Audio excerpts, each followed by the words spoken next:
Anim na lugar daw po ngayon sa Israel na patuloy na minomonitor ng Department of Migrant Workers dahil sa epekto po ng pag-atake ng Iran.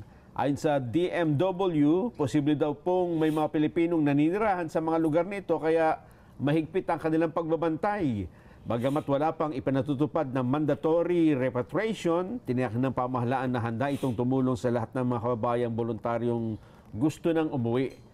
Sa pinakahuling report po, sa kanilang tala ay sinabi ni Secretary Kakdak na halos 4,000 Pinoy wala po sa Israel at Lebanon ang napauwi na ng pamahalaan simula po noong October 2023 dahil sa mga kaguluhan.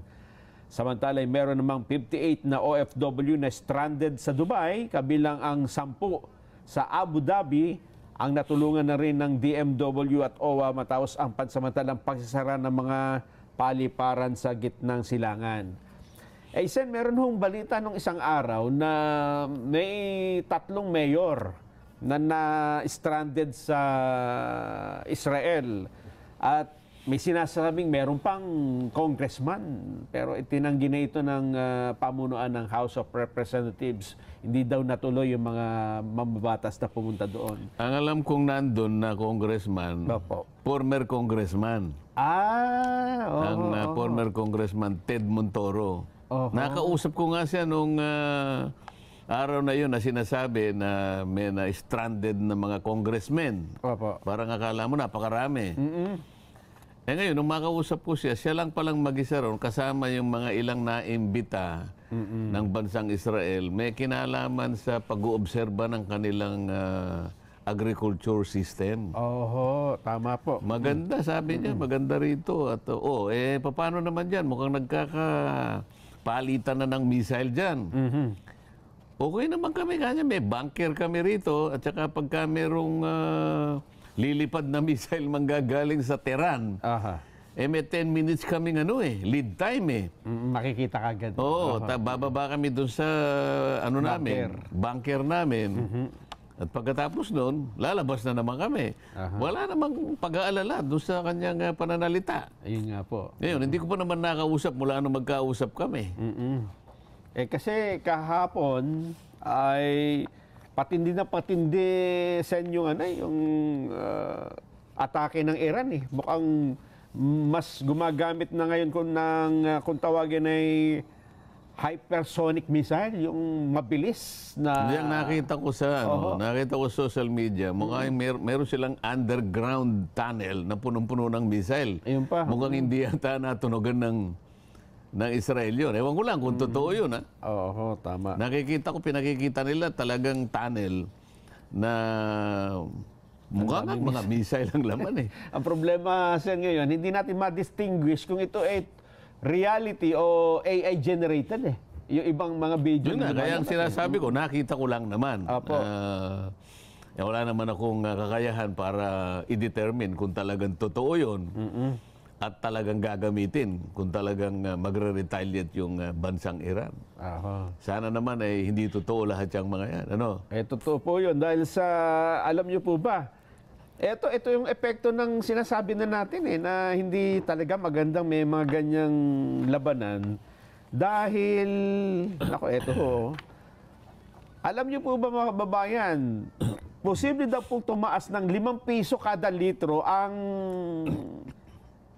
presyo ng diesel. Grabe, 5 piso per liter. Ayon po sa DOE Oil Industry Management Bureau Director, Assistant Director Rodela Romero, ito po ay posibleng ipatupad sa June 24. Ayan, Mabuti ko 5 piso lang. Kasi ang alam ko dyan, pagka nagkakagera dyan, hindi na natin matansya. Totoo po yan. Kung ilan na magiging presyo ng petrolyo na kung meron pa tayong may ibabenta. Kung meron pang magbebenta sa atin. Yun nga po. Ito naman po siguro pasimula, pero apakataas ka agad, yung gasolina ay pwedeng umabot ng hanggang 3 piso. Ito sa June 24, sa Martes lang ito. At ang diesel ay 480, habang ang kerosene ay 440. Average daw ng isang set ng mga Singapore-based oil product price assessment ang inilalathala ng Platts na isang division ng S&P Global. Tumaas daw ho ng halos $3 per barrel ang presyo ng diesel noong Miyerkules hanggang kahapon. At posibleng niyang umabot ang price hike sa 5 peso per liter kung tuloy-tuloy ang pagtaas ng presyo ng diesel sa mga sandaling ito. Yan ang epekto ng kawalan ng kapayapaan, Nelson. Oho. Puro kaguluhan ang ating na-experiensya ay ayan. Kawalan ng pag-asa. Kasi natatakot na yung ibang mga kababayan natin. Ano na naman kaya ang magiging kahihinat na ng buhay natin kung halimbawa napakataas na nga ng bilihin ngayon ang dahil nga sa paglalabanan na yan, mapipilitan na naman na itaas na naman yung petrolyo. Alam mo naman na Nelson, pagka ang petrolyo ang tumaas, napakarami ang mga commodities na apektado rito. Halos lahat. Halos lahat ay naapektuhan. Kasapagkat nagagamit sa transportation, nagagamit sa production, nagagamit sa napakaraming bagay. Kaya lahat, ang magiging epekto nito, yung ating final product, pag binili ng karaniwang consumer, mataas na. Oho. Ayan na naman. Dito sa bansa lang natin, dahil sa pag-aaway natin, napakaraming problema ang hindi talaga nasusolusyonan. Totoo po yan. At dahil dyan, naku po, ewan ko kung ito yung sagot. Sino sumasagot? Malacanang po ito ha?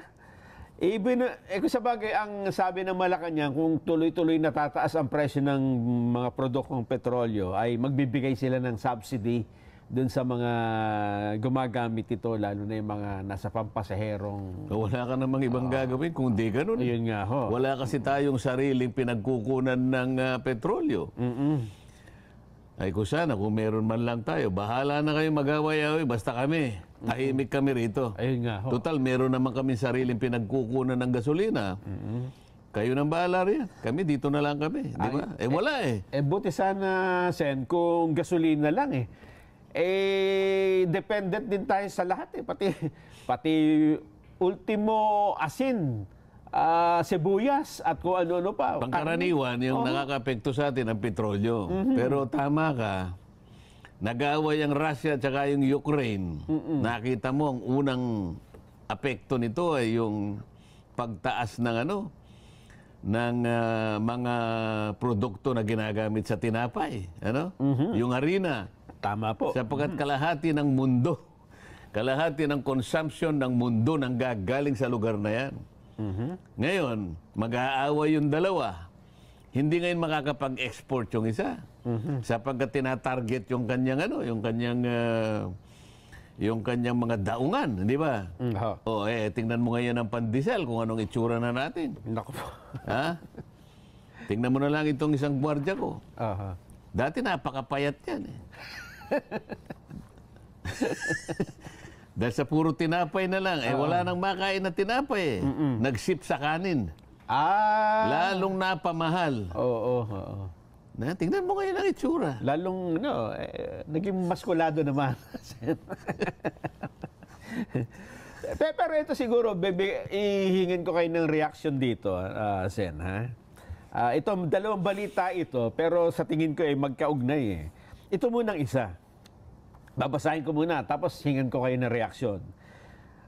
Nagulat din kasi ako dito na meron palang ganito. Tungkol ba yan sa pinag-uusapan natin?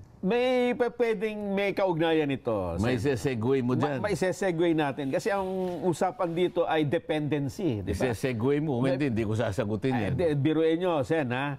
Dependent tayo sa oil product. Ayan, naapektuhan na tayo kasi nagkakagulo sa Middle East. Tataas. Dependent tayo sa agricultural products paano ang gulo mapunta rito sa kalapit nating bansang pinagbibilhan natin ng bigas at kung ano-ano pa. Eto ang isa, parang dependent tayo sa hustisya. Pati ba naman katarungan? Hustisya? Ang layo naman. Akala ko may sesegue mo dyan. Eto, pakinggan nyo na po ito, ha? Inanunsyo kasi ng CIDJ, Criminal Investigation and Detection Group nitong Huwebes. Ano yan? CIDJ. CIDG? Criminal Investigation and Detection Group. Oh. Sila daw po ay may naaresto na isang babae na umano ay kasapi ng New People's Army. Alam niyo po ba na may kaso itong babaeng inarest nila? At ang kaso nito, dito ako natawagan ng pansin eh, Crimes Against Humanity. Dahil daw ho sa pagkakasangkot sa mga insidente ng pagdukot at pagpatay sa mga sibilyan. Ang nang dahil dyan, tatapusin ko lang sana para may kompleto tayo ng konteksto. Ito si Lilibet Ribaya alias Maya, isang dating medic ng NPA. Matagal na daw tinutugis ng batas ito. Anong pangalan? Lilibet Ribaya alias Kala Maya. Kala ko naman Lilibet Langis. Kaya gusto ko kasi i-connecta mo sa pinag-uusapan natin. Ayon sa CIDG, inaresto ito sa Claver, Surigao del Norte. May warrant of arrest sa Regional Trial Court dahil sa paglabag sa Republic Act 9851. Ito yung Philippine Act on Crimes Against International Humanitarian Law, Genocide and Other Crimes Against Humanity. Ayon sa investigasyon, si Ribaya ay sangkot umano sa serya ng pagdukot at pagpatay sa sibilyan na pinaghihinala ang espiya ng militar. Ginagamit daw din siya ang kaalaman niya sa medisina upang magpagaling, hindi magpagaling, kundi para tumulong sa aktibidad ng armadong grupo. At ito'y kasalukuyang nakakulong, hindi po sa ICC ha, kundi nakakulong at nakasa kustodiya ng CIDG. Ano nga yan? Puntukan mo ngayon. Ang tanong ko, Sen, meron pala tayong ganito na siguro yung ibang kababayang ordinaryo nagtataka, bakit si dating Pangulong Duterte dinala pa sa ICC gayong Crimes Against Humanity ang kaso niya na pwede naman palang litisin dito katulad nitong babaeng ito, Sen?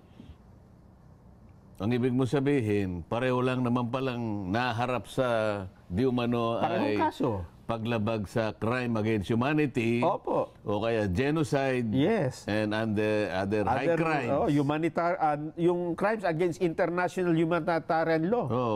Bakit si dating Pangulong Duterte ay mabilisang dinala, hinuli at dinala sa detention center ng ICC.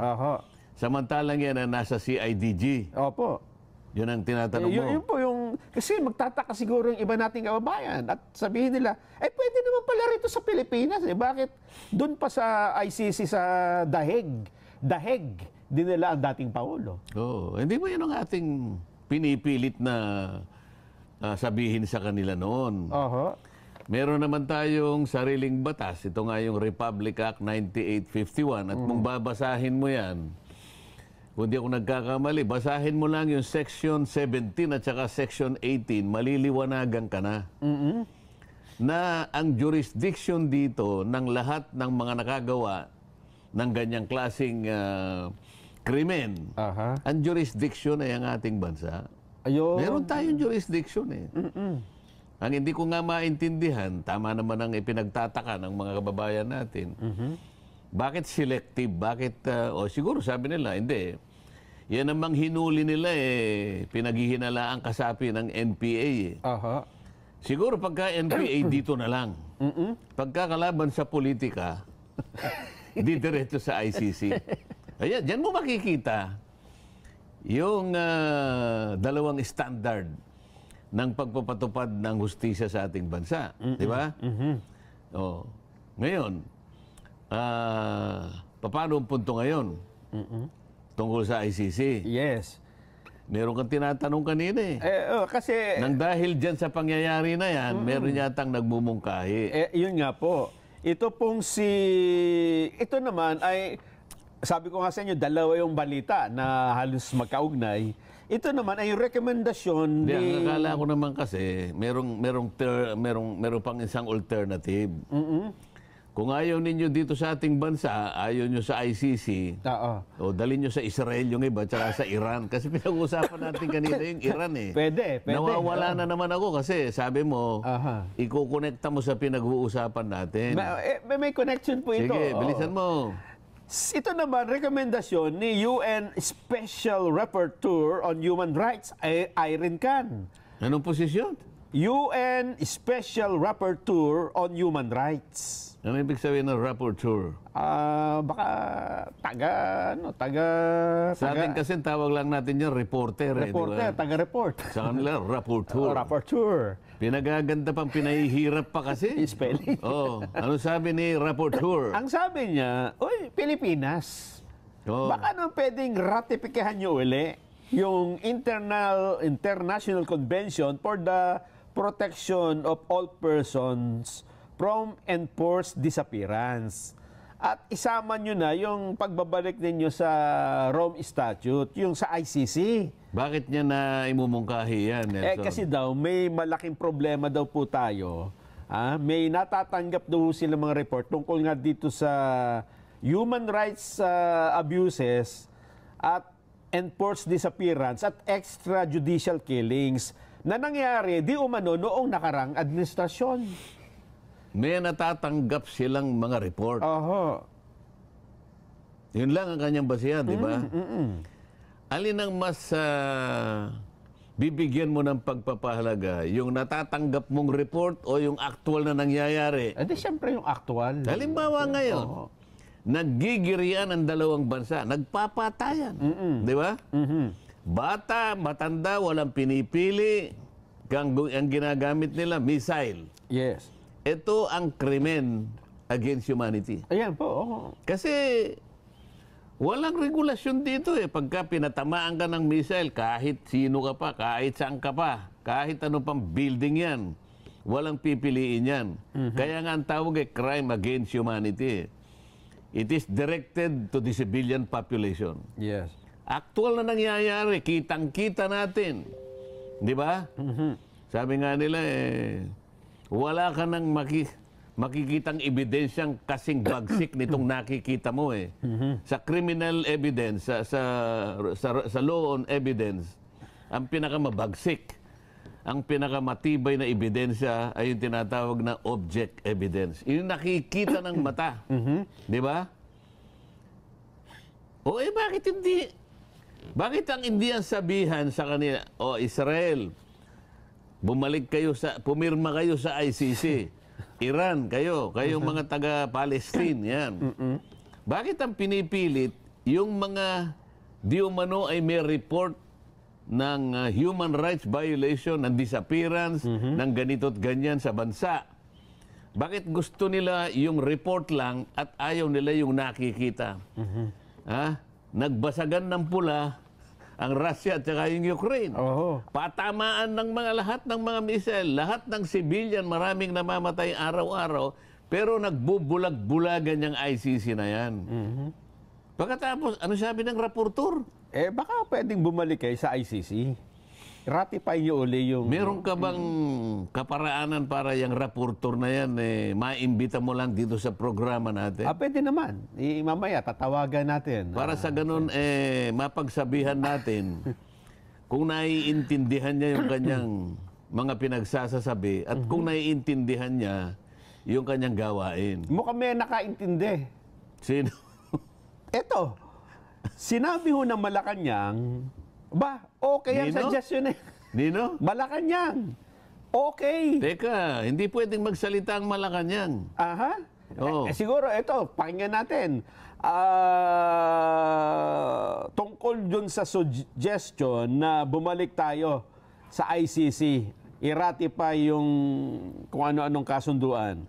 May pahayag po dyan si Yusek Claire Castro. Pakinggan po natin. Sino naman yan? Tagapagsalita po ito ng palasyo.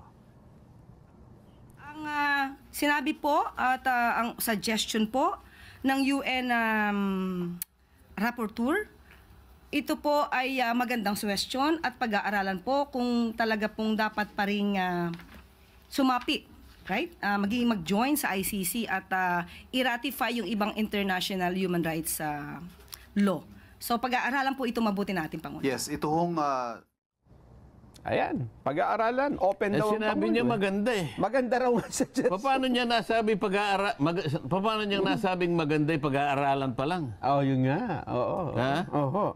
Anong ginaganda naman nung halimbawa, ang sinabi ba niya tayo babalik sa ICC?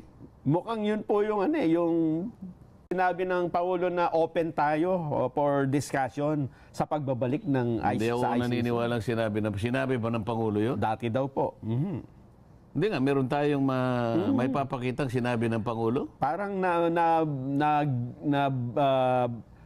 naging news item namin yan. Kaugnay nitong sinabi ng Kaugnay raportor? po nito, opo.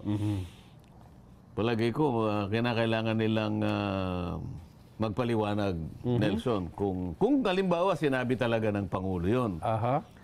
Sapagkat ayon sa aking konting kaalaman, sabi ko nga sa'yo, dahil meron naman tayong umiiral na batas, lahat ng krimen na magaganap, ang tinatawag na international humanitarian crimes, halimbawa, yung mga genocide na yan, nasasakop na doon sa Republic Act 9851. Malinaw na ang jurisdiction ay dito sa ating bansa. Sapagkat kung halimbawa dito naganap, dito ang jurisdiction. Lalong-lalo na ay kailangan naman nating tanggapin, ewan ko lang sa ibang mga kababayan natin na nagbubulag-bulagan, na ang ating hustisya ay umiiral. Ang ating justice system ay bukas. Ang ating justice system ay gumagana. Magmula sa pinakamaliit, pinakamababa, hanggang sa pinakamataas na hukuman ng ating bansa. Walang makapagsasabi sa ngayon na hindi umiiral ang justice system sa ating bansa. Totoo. Ngayon, kapag sinabi mo na tayo'y babalik uli sa jurisdiction ng Rome Statute, na hindi pa nga natin naayos ang napakaraming pangyayari na hanggang ngayon ay nahahati o nakapaghati sa ating bansa. Yun lang isipin mo na babalik ka dyan nang hindi pa natin naisasantabi ang problema na nilikha ng ICC sa ating bansa. Sa palagay ko ay walang basihan ang lahat ng ito, Nelson. Lalo tayong magkakawatak-watak. Kinakailangan munang aminin natin. Kailangan muna merong magpasya na ang ating justice system ay hindi na umiiral. Napakalanging kalapastanganan naman para i-assume natin yon. Hindi kaya magalit sa atin ang Korte Suprema pagka sinabi natin? Oo nga. Hindi man lang nila iniisip, ano sasabihin sa inyo ng kataas-taas ang hukuman na kinakailangan tayong bumalik uli sa jurisdiction ng ICC? O kaya tanggapin man lang natin ang mungkahi na pasakop na naman tayo sa ganitong uri ng hustisya. Na hindi naman natin alam kung ano ang kung ano yung pinaka motibo. Halimbawa yung pagpunta ko lamang doon, nakikiusap man lang ako na pwede bang mabisita ang isang tao na nasa loob ng inyong detention center. Ako naman ay hindi nagpunta ron bilang isang politiko. Ako ay nagpunta ron una bilang isang mamamayan ng Pilipinas. At nagpakilala naman ako mula sa aking aplikasyon, sinabi ko I am a senator-elect of the Republic of the Philippines. Wala ka man lang ni isang tao na makausap ng formal para sa ganun mapagsabihan ka man lang na yung aplikasyon mo ay hindi namin binigyan ng approval. Ibig sabihin, ang iyong aplikasyon na makita mo ang isa sa mga nakadetine sa aming detention center ay hindi mo pwedeng makita. Kaya nga tanong ko sa sarili ko, anong tinawag pa namang International Criminal Court? Ang tingin ko pagka sinabi mong International Criminal Court, meron siyang katangian na siguro wala sa ibang mga local courts. Ay naman, dapat mas mataas. Baka naman modernong-moderno. At hindi lamang yun. Hindi lamang sa pamagitan ng pasilidad na nakikita mo. Maging siguro doon sa sentido ng kanilang pagpapahalaga ng katarungan. Baka naman nakakataas sila kaysa sa atin. Dapat sana. Yun ang una kong inassume. Impression. Baka ako dito yung kabaitan ng halimbawa sa korte natin pupunta ka, mababait naman magtatanong ka halimbawa. Magbibigay ka ng paggalang sa kanila. Pwede ko bang mabisita yung nakakulong dyan sa ating National Penitentiary? Meron naman sasalubong sa iyo at paalam sa iyo ang mga kaparaanan. Alam mo ba rito sa ICC, mag-a-apply ka wala kang makakausap na tao Naku po. Online So kung yun ang talagang patakaran, pasakop tayo sa patakaran. Bakit naman hindi? Tuntunin nila yun Baka yun ang makabagong forma nga. Kasi nga, kagaya ng ginagawa natin sa ating bansa, no contact policy na rin sa mga salansangan sapagkat nagkakalagayan. Mabuti na ikan, wala kang makausap na tao para sa ganun. Patas. Walang puwang yung korupsyon. Sabi ko, baka naman ganun. NCAP din. Pasasakop ako doon. Ang kaso ganun na ganun. Ibig ba sabihin ko mo, alimbawa online, wala ka bang makakausap na? Ang sabi nila, ipadadala sa iyong email kung aaprobahin o hindi. Maghintay ka kanya ng 15 araw at sasabihin namin sa iyo ang resulta. Ang resulta ng iyong aplikasyon. Hanggang ngayon wala 24 na araw na yata. Wala man lang ako. Ito yung hindi ko maintindihan. Pagkatapos sasabihin mo makabago, taga-Europa. Siguro yung kanilang patakaran sa pagpapatupad ng katarungan baka mas maganda. Mas mataas na uri. Yun ang aking dapat sana, ganun yun lang nandun na ako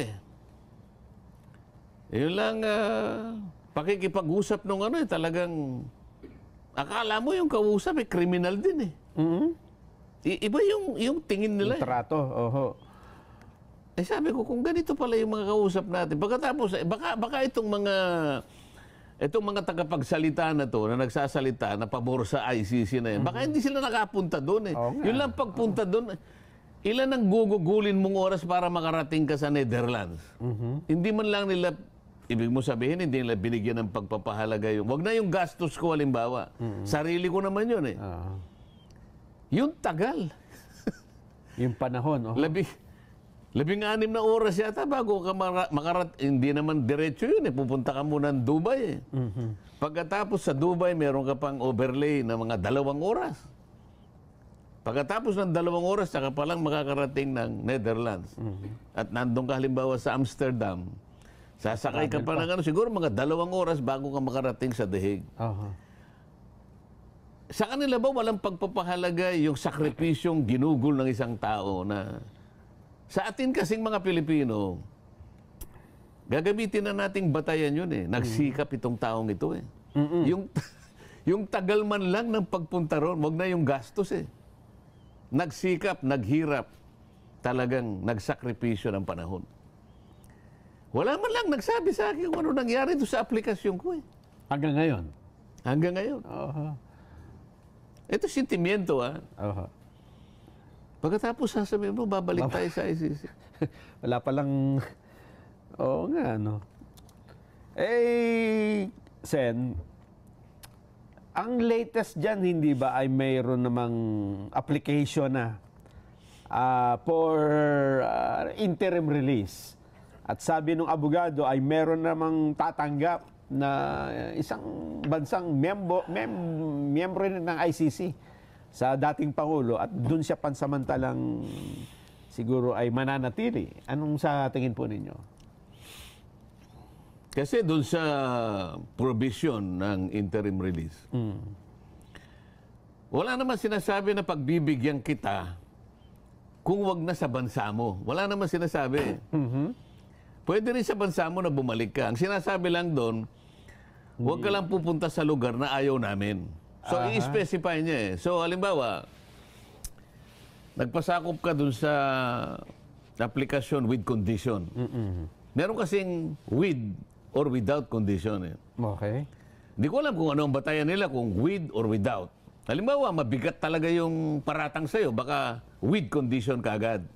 Nakalagay doon, o sige, pagbibigyan ka namin na makalabas ka muna temporarily, pending trial, pero isaalang-alang mo ang mga sumusunod na mga tuntunin at patakaran, kondisyones. Ano? Huwag kang pupunta sa lugar na ayaw namin. So, i-specify nila. Halimbawa, ipagalimbawa natin si dating Pangulong Duterte. O ayaw namin sa Davao ka. Halimbawa, siguro dahil sa taga Davao, meron sigurong comfort zone doon. Ayaw nila sigurong i-baby halimbawa doon. Ano? O, nakalagay pa sa kondisyon. Huwag kang makikipag-usap sa mga witnesses. Dahil nga may kaso siya. Dito rin naman ganun ginagawa natin. Huwag kang makikipag-usap sa mga taong i-distingue namin. Ililista nila siguro kung sino yung hindi pwedeng kausapin. Bawal magpa-media. Baka siguro sa sinasabi, huwag mong kakausapin itong mga sumusunod na mga tao. Halimbawa, Salvador Medjalde, Attorney Salvador Panelo, mga kunwari lang naman. O di sige, okay. Lahat ng kondisyon. Approve. O halimbawa, basta doon ka lamang sa Palawan. Halimbawa lang. O halimbawa, doon ka lang sa Polillo Island. O kaya sa Catanduanes ka, lahat na. Pero pwede rin sa ating bansa. Hindi naman sinasabi na, o sige, release ka namin, pero hindi sa sarili mong bansa. Maghanap ka ng ibang bansa. Walang ganon. Wala namang ganon eh. Pero ganon yung in-apply ng abogado niya. Siguro para mas... siguro iniisip niya, baka mas makakabuti sapagkat iniisip ng ICC because nasa-psychologize niya na pagkaibang bansa siguro ang tatanggap, baka pagbigyan kaagad. Mas maganda yung aking tsansa na pagbigyan. Ano? O yan ang hindi ko maintindihan sa bahala sila sa buhay nila.